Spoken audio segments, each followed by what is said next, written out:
Hello everyone, this is RadTechShoe and I have another Force of Will deck profile for you. I'm going to be going through my mono black Dark Alice deck, so let's go ahead and kick things off. So right off the bat, we're going to start off with Dark Alice's Familiar. I run 4 of these, very useful. With over 20 shadows in the deck, this guy has a nice high chance of paying for himself and letting me thin out the deck anytime I can add cards to my hand, even if my opponent knows it. You know, like this guy can reveal another copy of himself and then just add it to my hand, and that really gives my opponent nothing. You know, it's very useful. I love running this guy at 4. Another card I run 4 of is Jeanne. Jeanne has a very fun combo. I like, you know, it may not be the most consistent combo in the game, and it may be a slight bit unreliable, but even still, when it does go off, it's rather fun, and I do enjoy it. Now, down here, we've also got 2 Dark Alice's Shadow Warriors. I teched in 2 of these. These guys are not all that great. I don't use them for anything other than the fact that they're 1-drops. And over here we've got some Shadow Assassins. If I need, you know, for a 2-drop at 500 defense, it's pretty useful. And if it deals damage to a Resonator, it kills the Resonator automatically. Useful little shield to hide behind in case you're, you know, a little behind in terms of like setting up for your combos. Now up here we're getting into the really fun stuff. We got 4 Dark Farias. I very rarely will I ever drop her on turn 2. I usually save her till turn 4 till I have 4 mana for her ability, because she also is part of the combo with Jeanne. And the main card that we're going to next is Elisabeth, the Shadow Princess of Blood. She is the one that I use to combo with Jeanne and possibly Dark Faria. I like the fact that I can use her ability to just combo with Jeanne to wipe my opponent's board, so long as my opponent doesn't stop it, of course. Next up, we've got 3 Nyarlathoteps. I just call them Nyarkos for short because of the anime that was based off of the Cthulhu deities. But this card is very, very useful. I like the fact that she can make herself pretty much cheap. She can sack either a dark or fire. I usually, since I'm running mono black, I'll just sack, like, you know, one of him and then one, you know, little Shadow Warrior or 2, you know, familiars. It's very easy to get her out. It's very easy to get Nyarko out. And the fact that I can look at my opponent's hand and choose what I want to discard, I'm not really limited by my options. It says choose a card, and then my opponent discards that card. Very useful. The ability to look at my opponent's hand, see how far they're along, and take away the best resource they currently have is a very great card.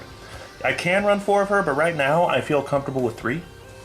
Another card that I run 3 of is Dark Rezzard. Dark Rezzard, I don't ever hardcast him. I always tap 2 and I put him in my chance standby area for his ability. His ability is when I have 3 shadows on the field, I bring him out for free. And when I do bring him out for free from the chance standby area, I can sack any one of my shadows, and then I pop a card from my opponent's side of the field, and my opponent discards a card. So it's all, since a card is being sent from my opponent's side of the field to the graveyard, it also triggers Elisabeth. So Rezzard, Faria, they trigger Elisabeth very well. And speaking of the ability of Nyarko and Rezzard's ability to mess with my opponent's hand, now we're moving on to spell. Now we're moving on to some sorcery and regular spells. We are going to look at some Scorns. I like the Scorn. The fact that it does limit what I can do. I can only discard Resonators, but even still, I like the fact that I can just get a peek at my opponent's hand anyway, and then I choose the best Resonator they got. Another little spell I love is the Barrier of Shadows. Barrier of Shadows I run 3 of. The ability to drop this card on turn 1. If I can get either the Familiar or Barrier on turn 1, then I've got a decent start. And throwing 2 of these guys down really slows down those Refrain decks that use Orb of Illusion. You know, if they have to pay 2 mana every time they want to add an orb counter by Orb of Illusion onto Reflect and Refrain, that really slows their deck down. And since the Refrain got re-errated, you know, it's pretty useful, I must say. It's a very good card that really messes with your opponent's main strategy.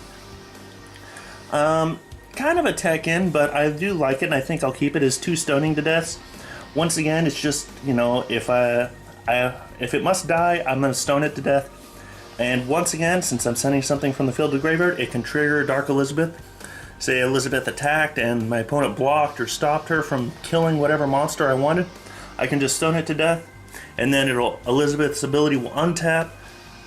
Her ability will trigger. She'll recover, gain her boost, and then attack again. So there's a lot of ways for me to trigger Elisabeth, and I like this deck and this ability to mess with my opponent's creatures. Moving on to artifacts, we've got 2 Schrodinger's cats with Alice herself. I only run 2 just on the off chance that if I do draw one, I have another one in the deck so that I can use Alice's God Art ability. Now down here we're getting into the techs. These are the true Tekkens. I've got 2 Unseen Pressure.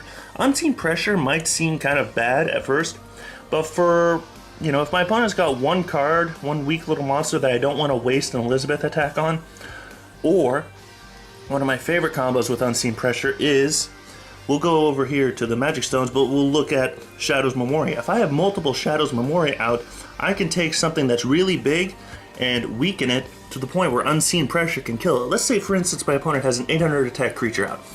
On turn 2, I have 2 of these in play. I play, one creature, or let's say on turn 3 rather. I play 2 level 1s. I play 1 Familiar and 1 Jeanne.